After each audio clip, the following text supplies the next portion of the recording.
Our top story, a game-changing anti-COVID pill may be available in India soon. Emergency use authorization for the Merck drug Molnupiravir, an oral antiviral medicine for treatment of mild to moderate COVID, is likely within days, is what Dr. Ram Vishwakarma, chairman of the COVID Strategy Group, CSIR, told NDTV.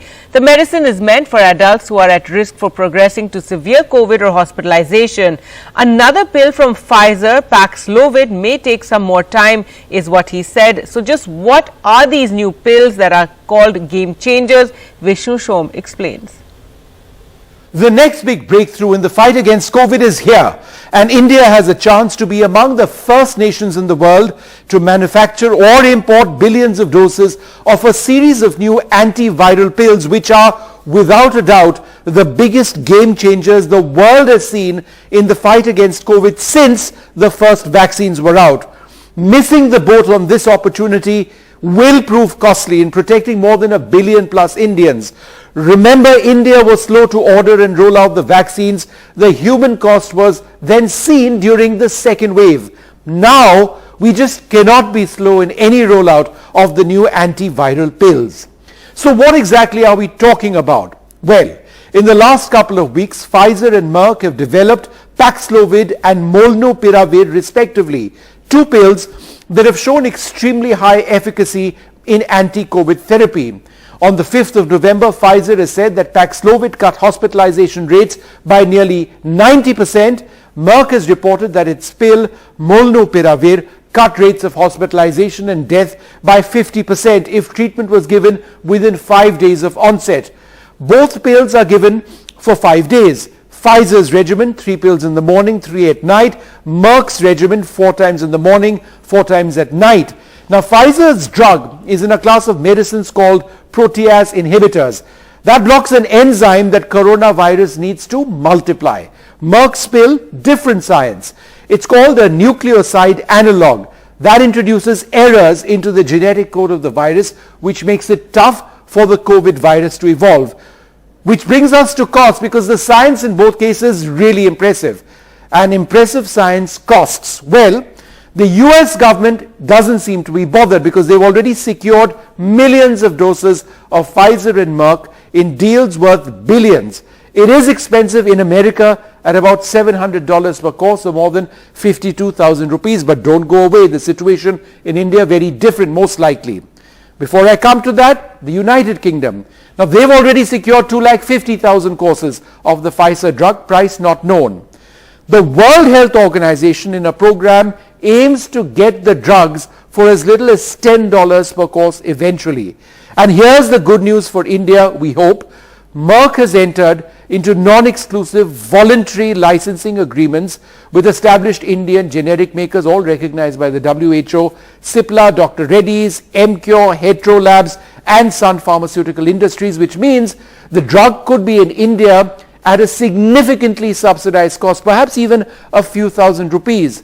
That's because Merck says it'll use a tiered pricing strategy for developing countries. Pfizer says they will eventually come close to this price. We still don't know the price, but hopefully whatever it is will be at a level that India can afford. One way or the other, India needs these drugs, and the government needs to move whatever the price. Dr. Ram Vishwakarma, where do we stand right now in India in terms of accepting these drugs and manufacturing it? So, Vishnu, this is India's advantage. Right. India is the master of making pharmaceutical drugs, and no company worldwide can supply required demand of the drug without India's manufacturing capacity. Right. So right now, this whole, I call this the final nail in the coffin of the virus by the science. You have seen these fantastic vaccines and now therapeutics, and this is the playground for India. So I am not at all worried about the availability of both these drugs. And let me clarify, the first drug, Pfizer drug, is not one drug, it's a combination of 2 molecules. Right. So there is a molecule, and there is a molecule called ritonavir, which is already manufactured in India in large scale by several of our companies. Right. Dr. Vishwakarma, again, it really is the most important question. When do you believe that these are going to come online in our country? I think the Molnupiravir will be already available to us. 5 companies are sitting with the drug manufactured. Regulator application with the regulator. I think any day we will have approval of Molnupiravir. The second drug which Pfizer has come, like I told you, half of is already being manufactured in India. The second half, the first drug, which the first molecule will also be manufactured in partnership with Pfizer. And I'm sure we should have both these molecules available globally as they are available to, for example, UK regulator has opened the door. Our regulator will also looking at. In fact, I tell you this, our Molnupiravir data has been sitting with the regulator before UK regulator approved. So there is already SECs are looking at it, and I think they will get fast track approval now. All right, so some good news for COVID treatment soon. Well, let's now focus on the situation in Chennai and Tamil Nadu. And there was heavy overnight rain in Chennai and adjoining districts till 5:30 this morning. Chennai had received heavy rain of 14.5 centimeters. This morning, Chennai is experiencing strong winds. The weather department has forecast extremely heavy rainfall in Chennai and 6 more Tamil Nadu districts and Puducherry. Schools and colleges are shut for the 4th day in Chennai and other districts. The depression over Bay of Bengal is likely to cross between Karaikal and Sriharikota by the evening, according to the Met Department. Meanwhile, in Chennai, residents are now returning home to devastation. Sam Daniel sent us this report.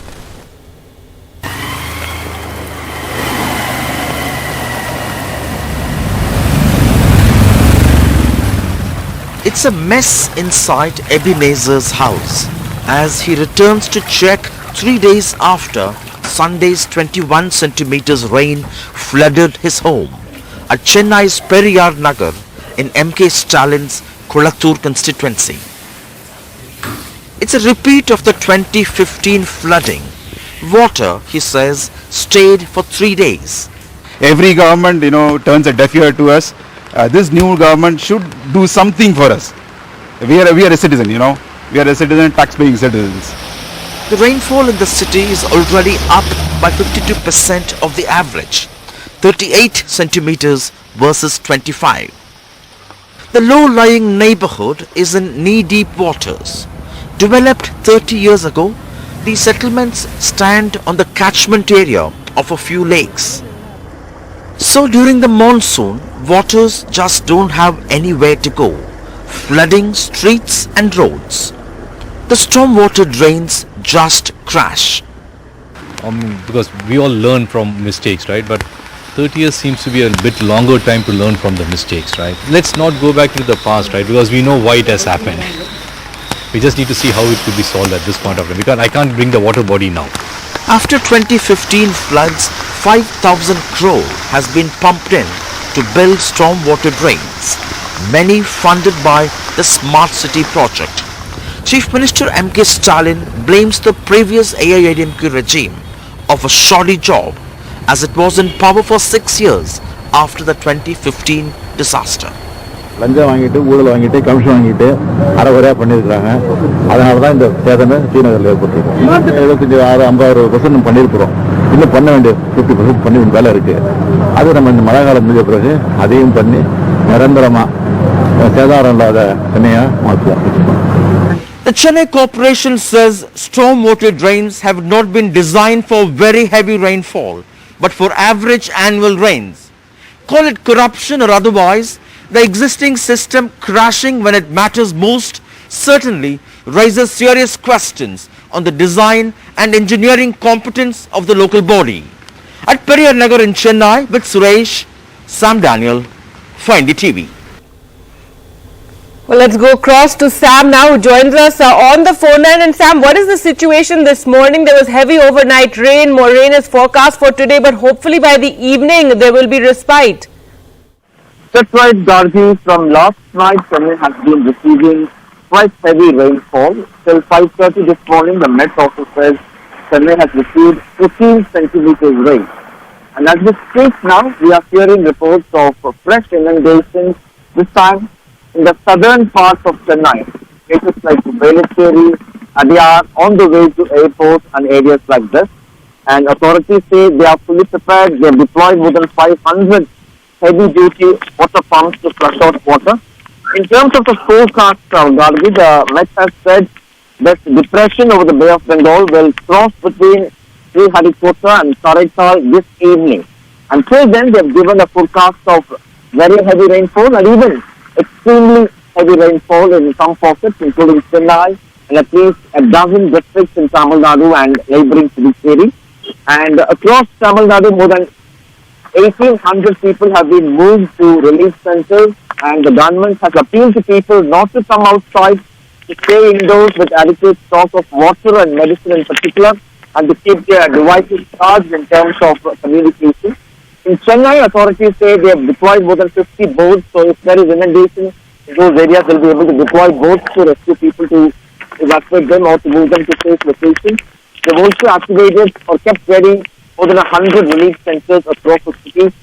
And in terms of teams, they say in all the 15 zones, they have kept officers like JCB, power calls, and we're also hearing about free fall in some areas we're attending to. So the Tamil Nadu government and the Chennai Corporation in a state of preparedness. So far, at least 12 people have lost their lives over the last 1 week. Schools and colleges remain shut in Chennai for the 4th day and also in several parts of Tamil Nadu. And the free food is being served at all the Amma canteens in Chennai and also being delivered to communities in vulnerable locations. But there are communities who still suffer in ankle-deep to knee-deep waters, particularly in many low-lying pockets, and authorities say, although they have deployed many motor pumps, this kind of a continuing heavy rainfall leads to fresh challenges because areas which have been clear of inundation will again face fresh inundation. But according to the forecast, the worst will be over by this evening, and authorities keep their fingers crossed saying that this will not be a repeat of what happened in 2015. In terms of the discharge from the Chembarambakkam Lake outside Gargi, more than 2,000 cubics of water is being released over the last at least close to 1 week. The authorities reassure people since it has been going on, being discharged for at least 4 days for the last week, there will be no need for any kind of sudden excessive discharge. What happened in 2015 that completely flooded Chennai. So that assurance we have given. There's also similar discharge from other lakes, particularly one, the Pundi Lake outside Chennai, in the northern part of Chennai, which could lead to inundation in the northern pockets, particularly places like Ennur. But the Chennai Corporation in a state of preparedness, and all are hoping that this depression will cross over without much of a damage in terms of life or property. All right, Sam, thanks so much for joining us there with the latest. So more rain forecast for Chennai and adjoining districts today, but hopefully by the evening this weather system would have moved on.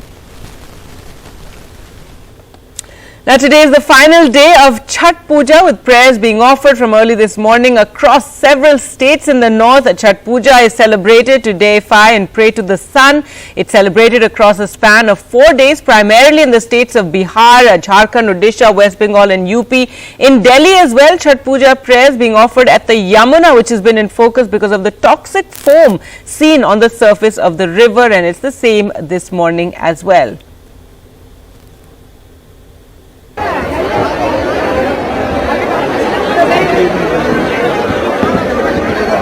Delhi is grappling with a surge in dengue cases, and are children more at risk this year? What do doctors say, and just how bad is the situation? Shunakshi Chakravarti reports. First COVID, now dengue. Multiple patients on one bed in Delhi hospitals, and in this case the patients are mostly children. 14-year-old Inderjeet Singh has been battling dengue for 2 weeks now. Unhappy with the treatment in Bijnor in Uttar Pradesh, his family brought him to Delhi.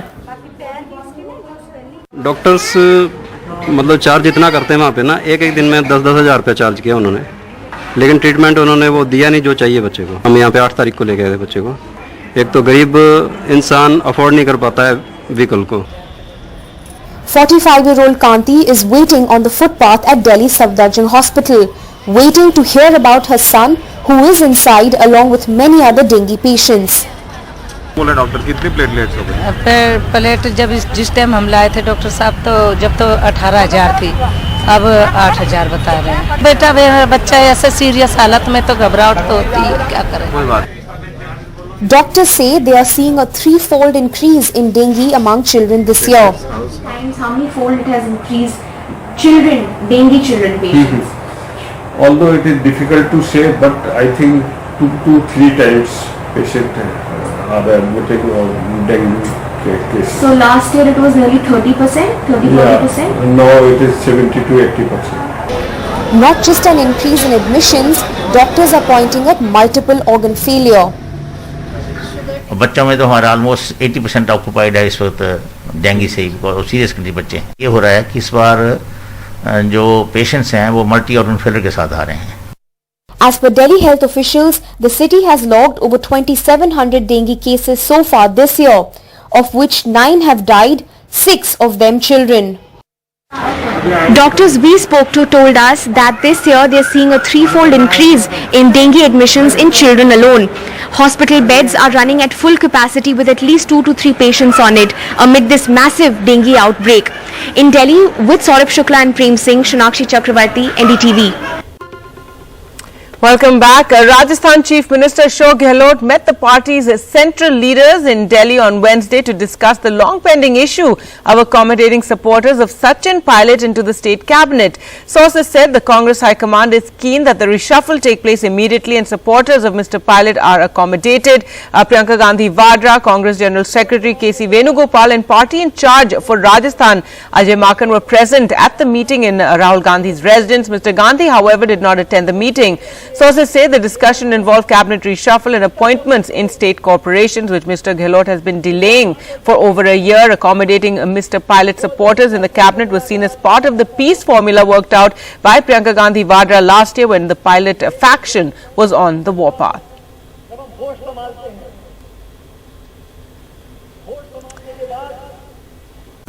Welcome back. Falguni Nayar's beauty startup Nykaa has jolted her to the ranks of the world's richest. Nayar, who owns about half of Nykaa, is now worth about $6.5 billion as the shares of the firm surged as much as 89% when they started trading on Wednesday. She becomes India's wealthiest self-made female billionaire according to the Bloomberg Billionaires Index. We spoke to her about her journey. Ms. Nayar, congratulations. And did you expect this? Already in the early morning trade, it crossed 1 lakh crore market cap, and Bloomberg is now saying you're India's richest self-made woman billionaire. Thank you, Sonia. I think we are just trying to build a great company that is well loved by consumers, and I think a good market reception is very encouraging. So yes, I do agree that it calls for celebration sometime today. It's been, what a journey it's actually been. Is this something you expected? I mean, the fantastic bit is that it's also a woman-led unicorn. It's also one of the few profitable unicorns. It's really rewritten so many of the stories we've seen around unicorns, IPOs, about women-led businesses. What would you say today when you look at the journey that you've made to get here? I think I had been an IPO banker and taken a lot of companies to the IPO, and that gave me an excitement to want to start an entrepreneurial journey of my own. So today, culminating in the IPO is a fantastic feeling that one has come so far and developed the maturity to be able to be a listed and traded player in the capital markets. Mm-hmm. And you said also today that you actually decided to take this leap of faith, as it were, backed of course with your experience just before you turned 50. So you actually defied all stereotypes also to make it here. What's the biggest learning you have, or the learning you'd like to share? No, I think there is definitely a learning that age is no bar, for sure. I hate being I hate being counted as women entrepreneur or women this thing. So, but yes, I think one has to break all stereotypes, including gender stereotypes. Mm-hmm. So what do you think is your biggest learning? I think the biggest learning is the power of technology. I think when I started this journey, I was embracing e-commerce and internet, but I think the power of technology and its ability to do complex and multiple tasks at scale, and also very agile and personalize personalized conversations with millions of customers simultaneously. And I think all this has been big discoveries that I've really enjoyed learning about and of course implementing it in our company. While these two teams, England and New Zealand, whenever they meet, there is just no short of excitement. Once again, it was a very, very exciting knockout game, the semi-finals of the T20 World Cup. To discuss about the match, I'm joined at this hour by New Zealand High Commissioner to India, David Pyne, sports broadcaster Seth Bennett, and former Indian cricketer Ashok Malhotra. To you, Mr. David Pyne, first 57 runs in the final 3 overs. Friends and family, are they still waking up and what are they saying? Yeah, what a thrilling game, wasn't it? I mean, really fantastic game of cricket. And,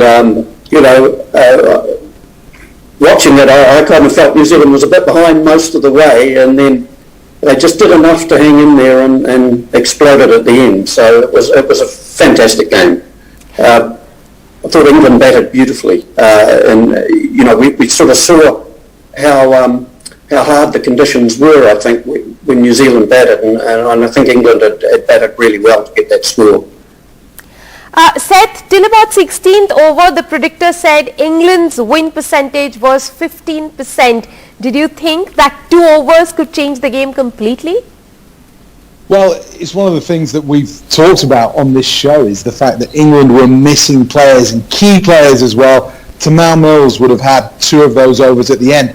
If you look at the bigger picture though, there's also other players that are missing out of that squad that would have been key players come the end of the innings. And if you look at New Zealand, you go back to what was said there in that clip, the fact that New Zealand took their chances. They made the most of their opportunities, whether that's the size of the ground, whether that was the holes within that England lineup. They took their chances, and that's why they won the game. That's why they're such a really, really world-class team. Ashok, about time that everyone in the media stops attaching tags of underdogs and dark horses to New Zealand in this ICC tournament? Absolutely, Rika. The number of times they reach the same final and final is unbelievable. I don't know why do we call them dark horses? They are black caps surely, but we can't call them dark horses because they deserve to be the winners. They are always the champions. I mean, 2019 they were in the World Cup final, Test Championship.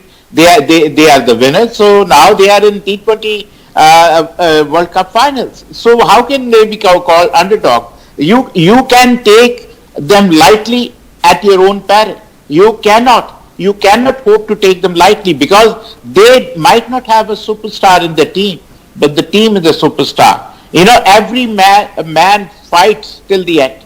They never give up. That is their specialty. Who among all of us thought that England will lose the game till 17th over? 17th over, it was all the way England. But the way they bounced back, the way Nisham scored runs, the way Daryl Mitchell scored runs, and they finished the game 1 over before. It's unbelievable to say the least. And you can't take them lightly. They needed 60 from last 30 balls, and tonight's superstar was Daryl Mitchell, scoring 47 balls, 72. High Commissioner Pyne, tell me which, according to you, was the turning point of the match? Yeah, I think Simon Doull said that if they could get to 5 overs to go, needing 12 and over with wickets in hand, they'd be okay. And they exactly got to that point. But then that next over was fantastic, wasn't it, for England? And so I guess it was those 2 overs, the 17th and 18th, that really swung the game. Seth, let me hear from you. What do you think was the turning point for New Zealand tonight? It's got to be the catch, hasn't it? Surely Johnny Bairstow goes round on the boundary, makes what is potentially one of the greatest catches in T20 history, and there's been some very, very good ones. He gets ruled a 6. It could have meant there was a wicket there that maybe interrupts the flow of the innings at that point. So that has to be the turning point. But you do have to tip your cap to New Zealand. My question for the High Commissioner is, how do you celebrate? How do you celebrate in New Zealand such a magnificent win like that? When the World Test Championship final was on, my Indian friends were saying to me, going into the last day, when things started to look promising for New Zealand, what they were worried about was that New Zealand would win, but they wouldn't be happy or they wouldn't show any emotion. And I told them, of all the things you could worry about in this world, that's a strange thing. But no, I think people will be celebrating this certainly as they get up and over breakfast down home. And will they find space in the first page of the newspaper and websites, and will they replace the rugby team at least for today or this morning? Oh, this will be huge news in New Zealand. People love this team, and I think if they win the final, that would be enormous. But even making the final, this is the third they've made the ICC finals in each of the 3 tournaments now, and every time it's been a very big deal back home. Ashok, this is the team that India takes on next. They are the ones responsible for India being evicted from the tournament at an early stage. Would you say now every Indian will be waiting and hoping for them to win the World Cup now that they have reached the finals? Definitely so. You can't take them lightly. I've been saying it again and again. You do it at your own risk. So definitely they're wonderful side. And when you ask them how they celebrate, they're so unassuming. Look at Kane Williamson. So quiet, so unassuming. He's not jumping with joy or anything. And that is why, when during my playing days, some of our guys used to say, who's an educated Australian? They used to say a Kiwi. So that is what it is. They are very educated, unassuming, real gentlemen. If I say there are gentlemen who play cricket even now, that is the New Zealand side. High Commissioner Pyne, let me ask you, do you predict a trans-Tasmanian affair in the finals? I wouldn't dare to pick who's going to win between Pakistan and Australia. They're both fantastic teams, aren't they? But I'm really looking forward to watching it. Mm-hmm. And what about you, Seth? Let me have a prediction from you for the 2 finalists. I think Pakistan have been the best team outside of England playing in the tournament to date through their tournament phase, through the 12s. I thought they were unbelievable. I think Babar Azam is a phenomenal cricketer in a rich vein of form. I think Australia are going to have to be at their best and Pakistan to have a bad day for Australia to go through to the final. So I think, my money's on Pakistan to go through. Ashok, your 2 teams for the final now. One team we of course know has made it to the final, New Zealand. Who will be the other? See, Pakistan is an in-form team, as Salford is saying. But the fact is that Pakistan, you don't know which Pakistan team will appear on the ground. Whereas Australians know how to win the championships. They know how to reach the finals, how to play well in the World Cup. So my money is on Australia. I know, although on form looks like Pakistan, but I would still go for Australia. I'll have to ask one question to High Commissioner Pyne, since New Zealand is going to come to India right after their World Cup campaign. Any special preparations, any special celebrations planned for this team? Well, look, it's a bit sad, isn't it, about the way things are, but those bubbles that the teams have to operate in are pretty tight these days. And I don't think we'll have, very much opportunity to interact with them, but we certainly stay in touch with them, and they know we're watching. Well, yes, and we will hope to see them put up a tough fight against whoever is the finalist on Sunday. We are all counting down to that big final of the T20 World Cup. With that, a wrap on Turning Point. Thank you very much, gentlemen, for joining me on the broadcast this evening.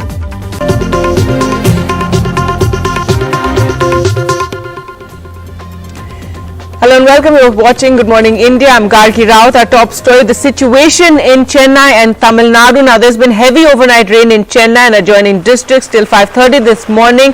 Chennai had received a heavy rain of 14.5 centimeters. It's also experiencing strong winds this morning. The weather department has forecast extremely heavy rainfall in Chennai and 6 more districts and Puducherry. Schools and colleges have been shut for the 4th day in these districts today. The depression over the Bay of Bengal is likely to cross between Karaikal and Sriharikota by the evening, says the Met Department, so that weather system is likely to move off beyond the coast of Tamil Nadu. So hopefully there will be relief. But now for the 4th day today, Chennai and adjoining districts are experiencing rainfall. Let's go across to Sam Daniel now for more. And Sam, heavy overnight rain and more waterlogging, as we can see. Chennai has been waterlogged since the weekend now, and hopefully there will be some relief by the evening when the weather system will move on. That's the hope, Gargi. In fact, the 14.5 centimeter rain till 5:30 a.m. this morning has pounded the southern parts of Chennai in particular. We come to you from Ramnagar, a traditional low-lying area where overnight this entire stretch has been flooded here, and as you see, a team of fire and rescue personnel are coming to this area to rescue a few people. In fact, a short while ago we saw them rescuing a family stuck in their ground floor apartment. The family had an elderly patient requiring medical assistance, and like this, the Chennai Corporation has deployed more than 50 boats in low-lying pockets to reach out to communities, and this is a new challenge. So far the inundation was largely in the northern part of Chennai, but now the southern part of Chennai, which managed to be largely inundation free over the last few days, is now stuck with this kind of inundation, and authorities say they have deployed around 500 heavy duty pumps, and in many areas where they had cleared the inundation, now the overnight heavy rainfall has again inundated. That's a challenge. The Met Office are forecast very heavy to extremely heavy rainfall today, and they hope that after the depression crosses between Karaikal and Sriharikota, things will improve. In fact, the Tamil Nadu government has appealed to people to not go out, to stay indoors, to make sure they have enough stock of food, water, and they get their devices charged. And let's speak to Mr. Kumar, who lives in this apartment. You are fortunate. Your apartment is slightly on a higher level, but is it overnight development? Yeah, midnight, around 1 o'clock in the morning, it started increasing. Now it's slowly decreasing, but hope the pumping is being done somewhere there in the front. As you go to the interior locations, how deep it is? That is slightly, maybe up to your waist level. That is beyond the sky. That in the 4 roads are there. It will a little up and down it is there. These are traditional low-lying areas built over water bodies. Do you regret buying here? No, we didn't know that time. No, but we don't know. But I am not here. I came here recently. That's what I know. But are you worried? Yeah, really scaring, no? The water, we don't know whether it is increasing, because I am new to this place. Right. The people who had been earlier, they may be familiar with these situations. Right. Thank you very much. Stay safe, and that's the worry among residents here, Gargi. But authorities say they are doing their best. In fact, they say the damage is much less than the 2015 floods, only because they had proactively desilted the stormwater drains and had cleared the rivers. But several questions are also being asked in terms of the cooperation and the government's preparedness. Chief Minister M.K. Stalin blames it on the earlier AIADMK regime of having done nothing. Even 6 years after the 2015 floods, even the Madras High Court had recently had some strong words for the corporation, saying that it will take up the issue by the weekend if things do not improve.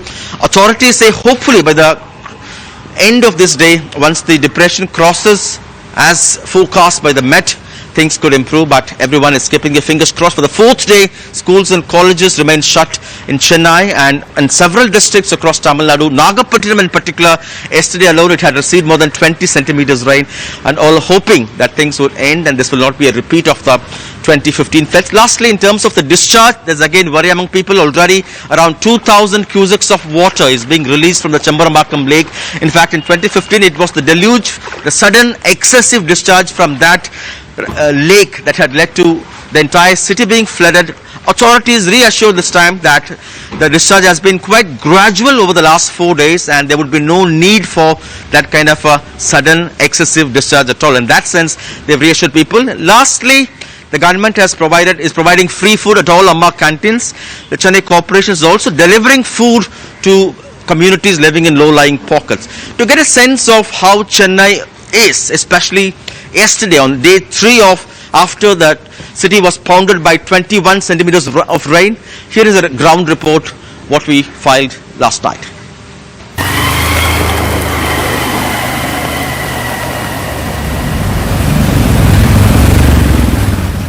It's a mess inside Ebenezer's house as he returns to check 3 days after Sunday's 21 centimeters rain flooded his home at Chennai's Periyar Nagar in M.K. Stalin's Kolattur constituency. It's a repeat of the 2015 flooding. Water, he says, stayed for 3 days. Every government, turns a deaf ear to us. This new government should do something for us. We are a citizen, we are a citizen, tax-paying citizens. The rainfall in the city is already up by 52% of the average, 38 centimeters versus 25. The low-lying neighborhood is in knee-deep waters. Developed 30 years ago, these settlements stand on the catchment area of a few lakes. So during the monsoon, waters just don't have anywhere to go, flooding streets and roads. The stormwater drains just crash.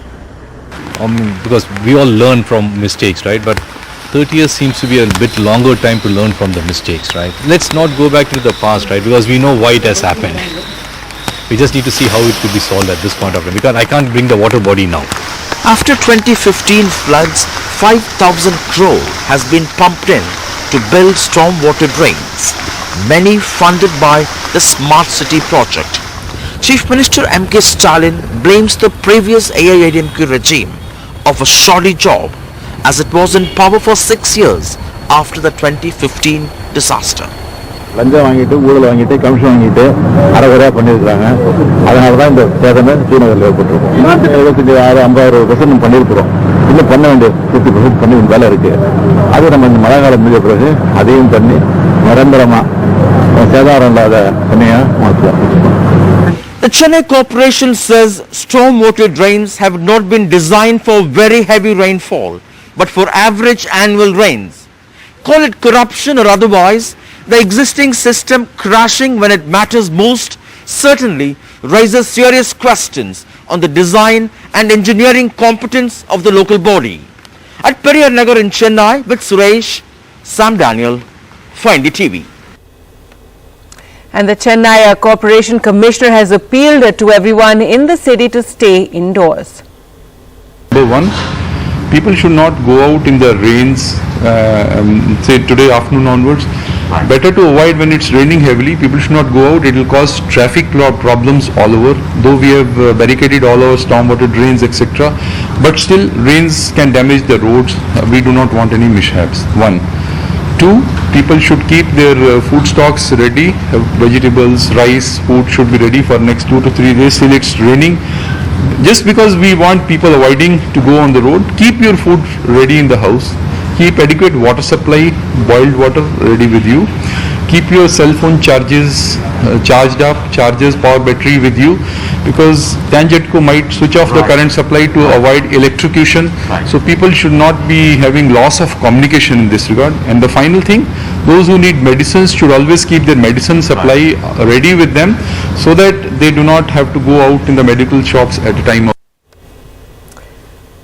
News now from Delhi, and the national capital is grappling with a surge in dengue cases. In fact, it's more than it has been in the previous years.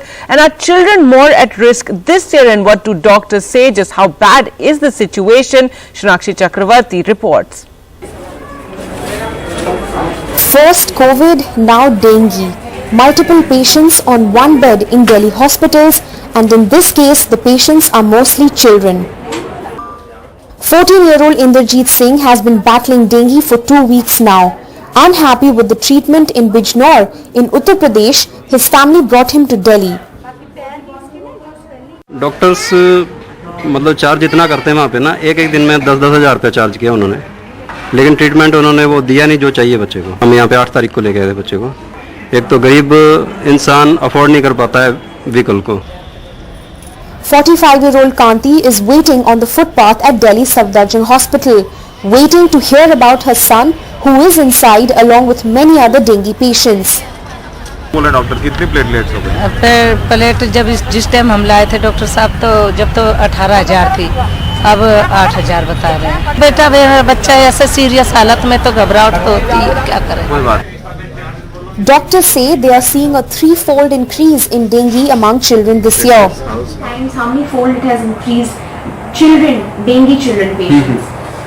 Although it is difficult to say, but I think 2 to 3 times patient are admitted of dengue cases. So last year it was nearly 30%, 30-40%? Now it is 70 to 80%. Not just an increase in admissions, doctors are pointing at multiple organ failure. बच्चों में तो हमारा almost 80% occupied है इस वक्त dengue से ही, और serious condition बच्चे। ये हो रहा है कि इस बार जो पेशेंट्स हैं वो मल्टी ऑर्गन फेलियर के साथ आ रहे हैं। As per Delhi health officials, the city has logged over 2,700 dengue cases so far this year, of which 9 have died, 6 of them children. Doctors we spoke to told us that this year they are seeing a threefold increase in dengue admissions in children alone. Hospital beds are running at full capacity with at least 2 to 3 patients on it amid this massive dengue outbreak. In Delhi, with Saurabh Shukla and Prem Singh, Shunakshi Chakravarti, NDTV. And in case you have any questions for doctors on dengue, do call in for our special show. That's at 10:30 this morning. We'll have doctors answering all your questions as dengue cases are rising alarmingly in Delhi.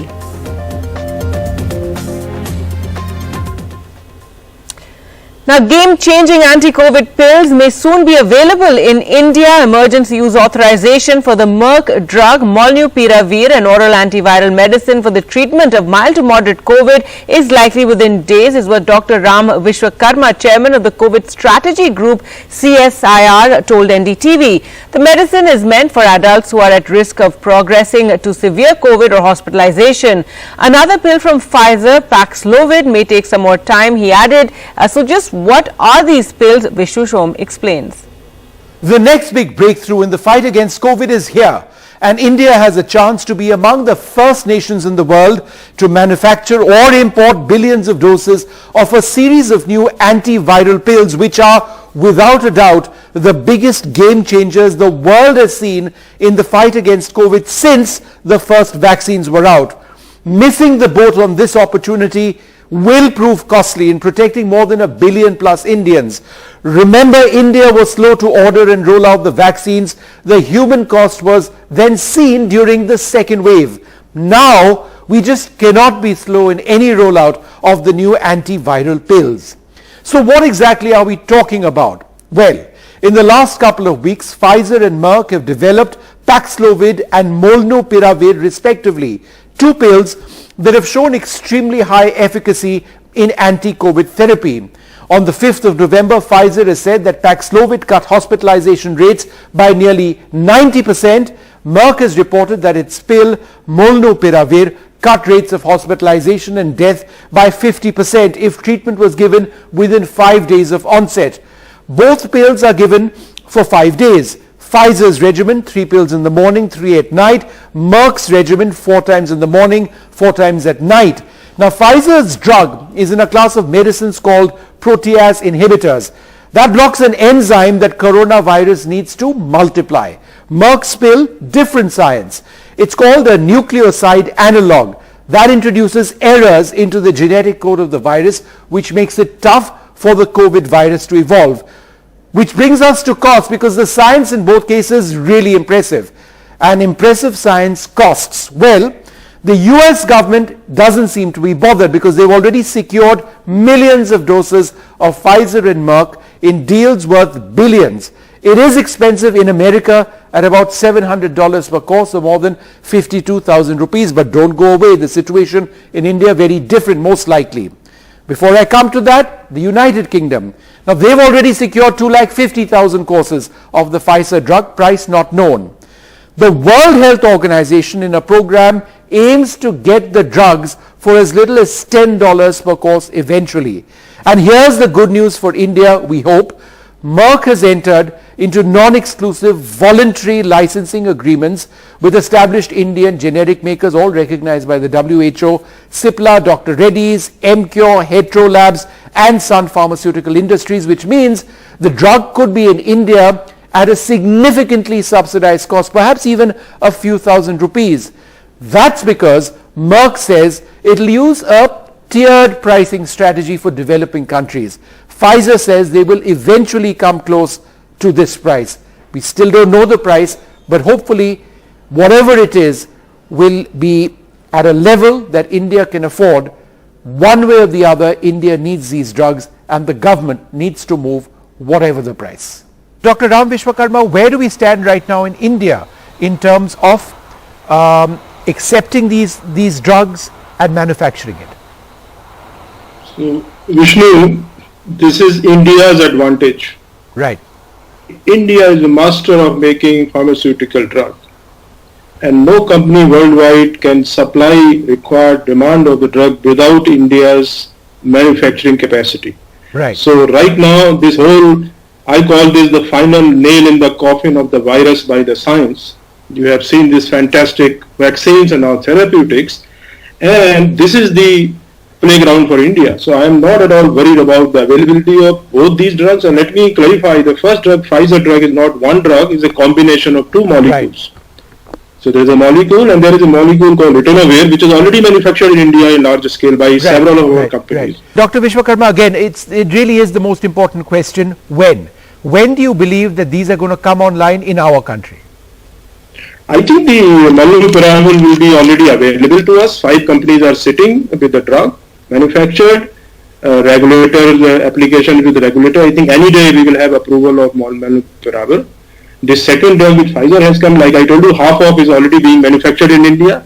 The second half, the first drug, which the first molecule will also be manufactured in partnership with Pfizer. And I'm sure we should have both these molecules available globally as they are available to, for example, UK regulator has opened the door. Our regulator will also looking at. In fact, I tell you this, our molnupiravir data has been sitting with the regulator before UK regulator approved. So there is already SECs are looking at it, and I think they will get fast track approval now. All right, with that, time for us to slip into a short break. On the other side, the Rajasthan stalemate. Priyanka Gandhi steps in.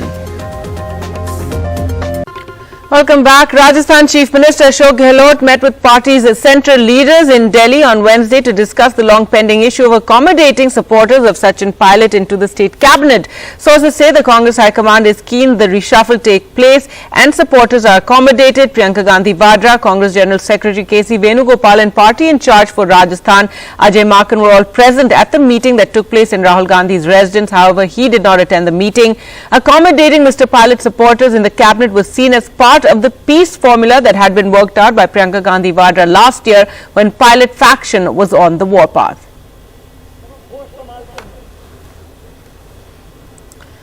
Time for us to slip into a short break. Coming up on the other side, the Chhath Puja has brought the focus on the polluted Yamuna. We take a look at why the Yamuna remains so polluted after so many decades.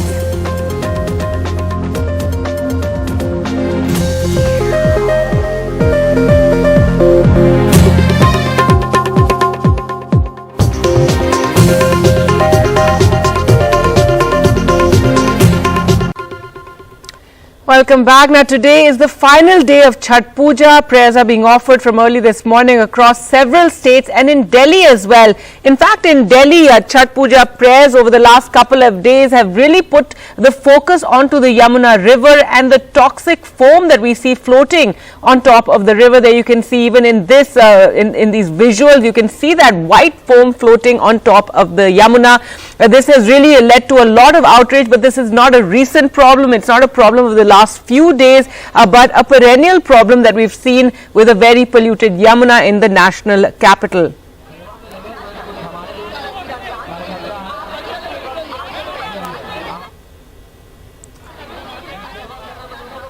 In fact, yesterday we saw some stopgap measures being taken by Delhi authorities.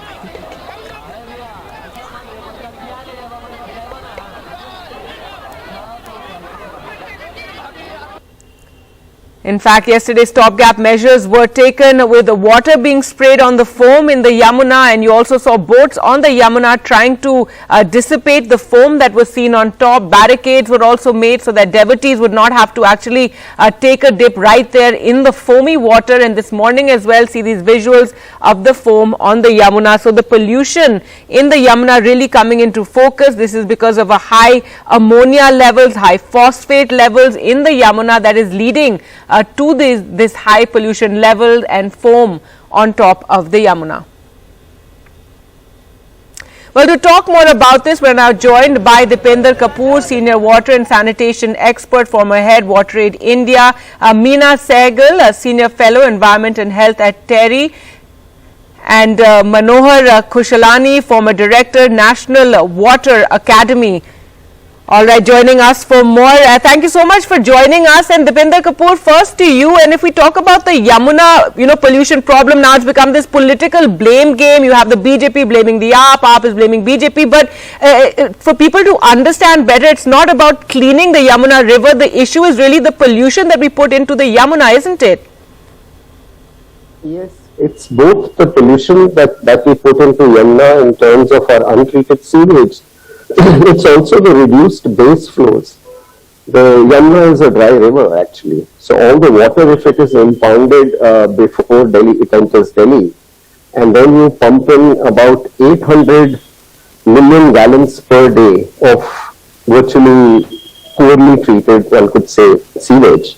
Then that is the result we have. So it has nothing to do with earlier what was touted as industrial pollution, as in, a lot of industries were closed down in Delhi, citing industrial pollution. Then, a lot of Jhuggi Jhompri were relocated, citing Jhuggi Jhompris were contributing to the Yamuna pollution. But finally, we know it is our sewage treatment plants which don't work, which actually contribute to the situation of Yamuna. All right, and Manohar Khushalani, now this is something, water pollution, the Yamuna pollution, Ganga pollution has been talked about for decades now. We've had the Ganga Action Plan, the Yamuna Action Plan, sewage treatment plants have been built, but instead of indulging in a blame game, we need cooperation between Delhi, between UP, between Haryana, because it is drains from Haryana and UP that are leading to a lot of the pollution that we're seeing in the Yamuna today. See, this blame game is not going to work. It has the officials from both the sides and the senior people from both the sides have to get together and treat it, because environment is a national problem. Even the Prime Minister, when he went abroad and he stressed his put his name behind the fact that he's going to improve the environmental situation in his own country. And so I'm quite certain that if pressure is put on the top between both the governments, I don't think we should treat this as a political and a party issue. The most important thing is you have to treat environment as not only national issue but as an issue that is facing the whole world. And just think of it. We are the ones, the people who are fighting each other are also going to drink the same water. So you have to be very sure that the kind of solution that has to be taken out. See, there are certain things which are pending, like there is drain number 6 and drain number 8. Drain number 8 brings that issue. People are both the states are agreed. Delhi and Haryana. Then those drains, sometimes one carries water and one carries sewage. Drain 6 carries sewage and drain 8 carries sewage and 6 carries water. So these drains sometimes they overflow. So what has to be done is one of the 2 drains has to be put through a conduit. I don't know what is the progress in that area. That is very important. But this is the point, I've been hearing this for years because I've been reporting on, Yamuna pollution, about the Najafgarh drain, about, the Hindon Canal bringing a pollution to the Yamuna. And we've all of us here on the panel know about these issues, and it's mind-boggling that even now nothing is done, and it's again not an AAP issue, not a BJP issue, because it's disgraceful for the national capital to have such a polluted river running through it. I'll just go across to our reporter Meher, who joined joins us from the Yamuna. In fact, she's on a boat there. She has been covering this Chhath Puja over the last few days, and that's what's really brought the focus back onto the Yamuna, isn't it, Meher? But it's become this political blame game, and it's an issue that requires our continued focus. Yes, so where I am right now in the middle of the Yamuna is exactly it shows what all the different problems are and all the different governments responsible and not acting fast enough. As you can see, the froth is endless. This is due to lots of chemicals in the water due to effluents from multiple governments. Delhi, Haryana and UP all release untreated water into the Yamuna, which makes the water foam up when there is surface disturbance. And also we of course are on a boat.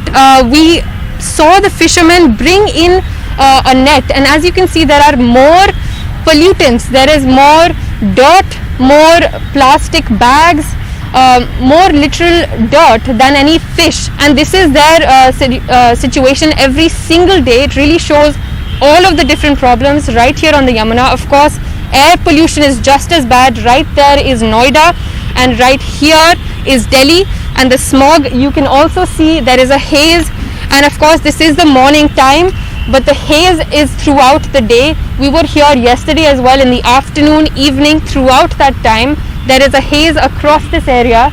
The smog is also endless. Noida, the air quality is in the severe category, and Delhi is very close to severe at 399. It is very poor.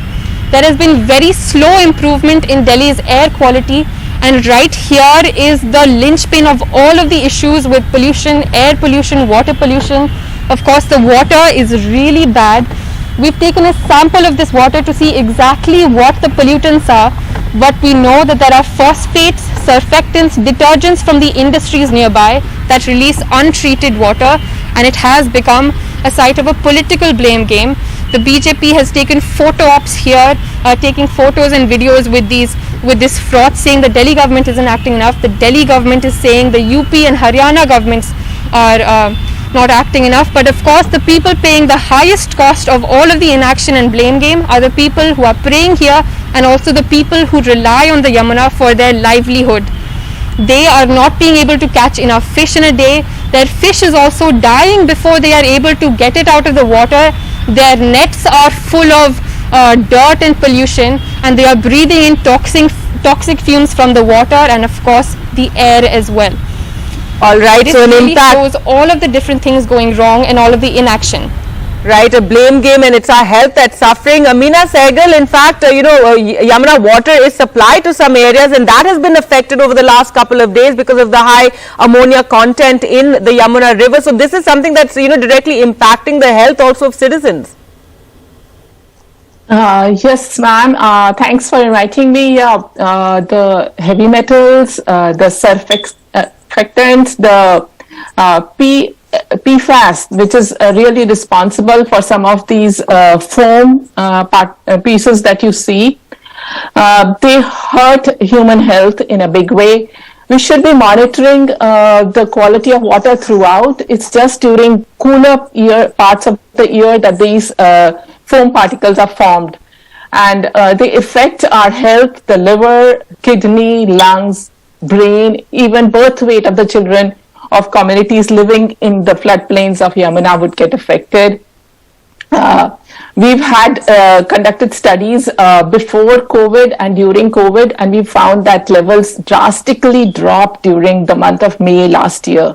And there were no heavy metals that we could detect in the water. So it is possible to reduce the water. The Yamuna itself is not a dirty river. It's just what we release into the river. So it could be industrial pollution, sewage, or some of these industries which are specifically using PFAS. There are non-stick pans that you and I use, personal products which we use, which have surface coatings on them. They're water resistant and grease resistant coatings. So those all get released sooner or later through industries which are violating norms. So there could be a task force which includes environment groups, health groups, and administration who put these regulations in place and follow the guidelines and monitor throughout the year. It's just the foam that is showing it to us. Today we Right, see it's the foam that is making it apparent, but the water has remained polluted for so long. Vimlendu Jha, you've also been, campaigning on this, NDTV, and we've been campaigning, and you've been a part of that about cleaning the Yamuna and talking about the pollution in the Yamuna. But these solutions are all known. All these regulations are all known, but we just can't seem to do it. People can't seem to cooperate. Governments just can't seem to cooperate and just stop this sewage from going straight into the Yamuna. Absolutely, Gargi. So we've been, you and I have been on the river for at least 2 decades now, several times. The governments have changed, but the problem remains the same.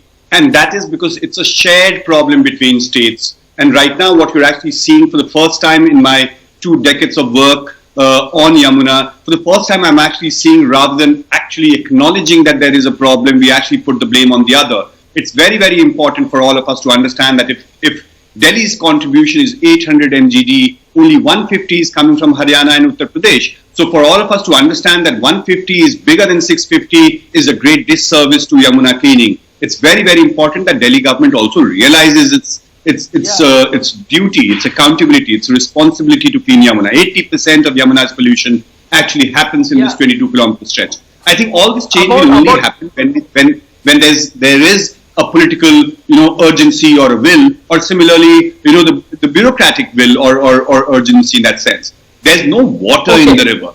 Very, very important aspect is minimum flow, and as you rightly said, collaboration. It's a shared resource, and therefore needs to have a shared responsibility. You see, right, besides the surface water, yes, sir, I just want to say one very important thing, if you allow me. Yes, go ahead. Besides the surface water, there is one very big danger, that is aquifers of Delhi, which stand a huge risk. Just imagine the aquifer is the underground water, which stores the water. Now, if the aquifer gets contaminated, and that happens the way we manage the sewage in our own city. Look at right behind NDTV, there used to be a nala, which was an open drain. That has been covered. So many nalas all over Delhi have been covered. What is happening is, that's not coming from Haryana and Uttar Pradesh. That's Delhi's sewage. No, absolutely, and Delhi has to solve its problem as well and not dump waste into the Yamuna as well as other states. But a final word, Dipender Kapoor, if you can very quickly, just explain this point about the low flow of the Yamuna, because this also people don't understand. Ganga and Yamuna, a lot of the water is diverted to agriculture and a lot of water is stopped, so the flow is very low, which also leads to this pollution problem. You're asking me? Yes. No, Delhi consumes, as I said, Delhi releases about 800 mgd, about 80% of its 1100 mgd. And if the river is, barraged at the Hathi Kund, where a lot of water for Delhi is being extracted, then, what do we expect to flow in the river? So I think to conclude this kind of a discussion, we should also look at how the Delhi Master Plan is looking at it. So unfortunately, the Delhi Master Plan, which is just released in June for draft consultation, says nothing about decentralized treatment of sewage. That is, if you want to treat sewage and ensure pollution-free Yamuna, then you should have a proper plan for decentralized sewage. The other is, if Delhi continuously depends upon 3 to 4 rivers, from Satluj to Ganga, Yamuna, then, where do we see water security in the future? Again, the Delhi Master Plan, while talking of water security, does not talk about treating wastewater to drinking water standards. Or it doesn't even set a target of, say, 25% or 50% of our 1100 or 1500 mgd, which it anticipates will be the demand by 2040. At least 50% or 40 or 30% should be for drinking water standards. And when we set some higher standards, then we will ensure that Yamuna is also not polluted. All right, so we don't need. All right, I'm sorry, I'm completely out of time, but clearly we don't need lip service. We know what needs to be done, and we have to, again, the media, activists, everybody has to get together and pressurize authorities also to ensure that this happens. It doesn't become something we talk about, every once a year when Chhath Puja happens, and we see these visuals on the Yamuna. Thank you so much all for joining us on the program this morning. Thank you. With that, time for us to slip into a short break. More news coming up on the other side.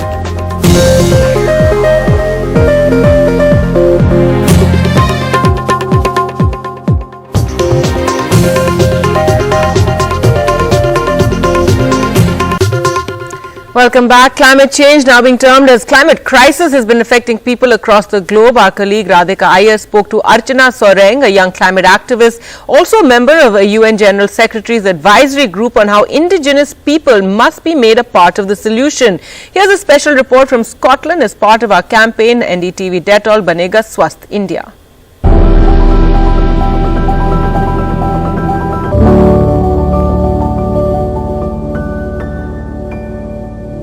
Climate change for many is not yet a living room word.